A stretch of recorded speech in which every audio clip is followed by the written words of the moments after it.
And I tried hard to be proud of my service, but all I could feel was shame.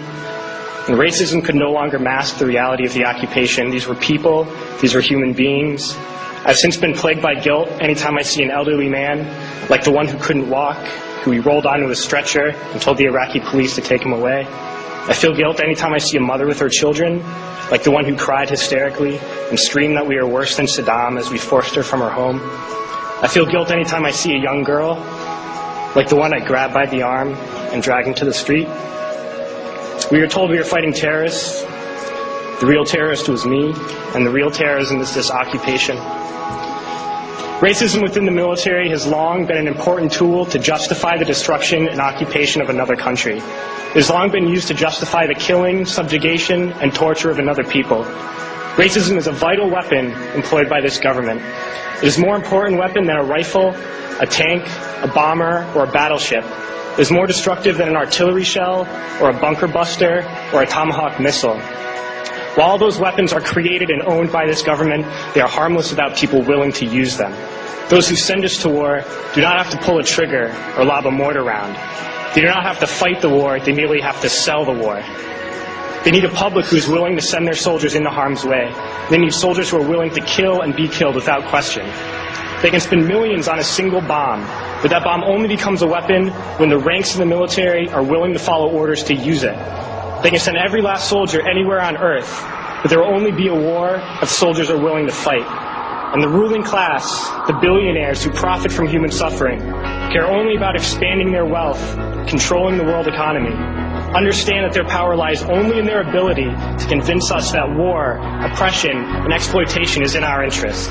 They understand that their wealth is dependent on their ability to convince the working class to die to control the market of another country. And convincing us to kill and die is based on their ability to make us think that we are somehow superior. Soldiers, sailors, Marines, airmen have nothing to gain from this occupation. The vast majority of people living in the U.S. have nothing to gain from this occupation. In fact, not only do we have nothing to gain, but we suffer more because of it. We lose limbs, endure trauma, and give our lives.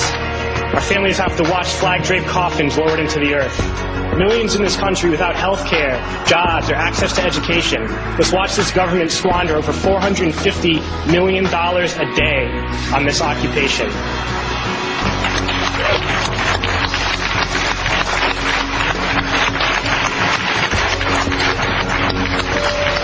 Poor and working people in this country are sent to kill poor and working people in another country to make the rich richer. And without racism, soldiers would realize that they have more in common with the Iraqi people than they do with the billionaires who send us to war.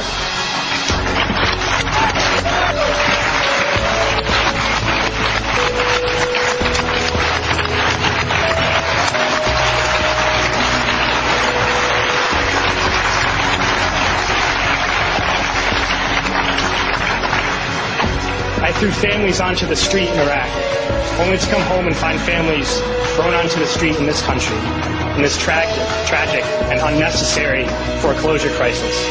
We need to wake up and realize that our real enemies are not in some distant land. They're not people whose names we don't know and cultures we don't understand. The enemy is people we know very well and people we can identify. The enemy is a system that wages war when it's profitable. The enemy is the CEOs who lay us off from our jobs when it's profitable. It's the insurance companies who deny us health care when it's profitable. It's the banks who take away our homes when it's profitable. Our enemy is not 5,000 miles away. They are right here at home. If we organize and fight with our sisters and brothers, we can stop this war, we can stop this government, and we can create a better world.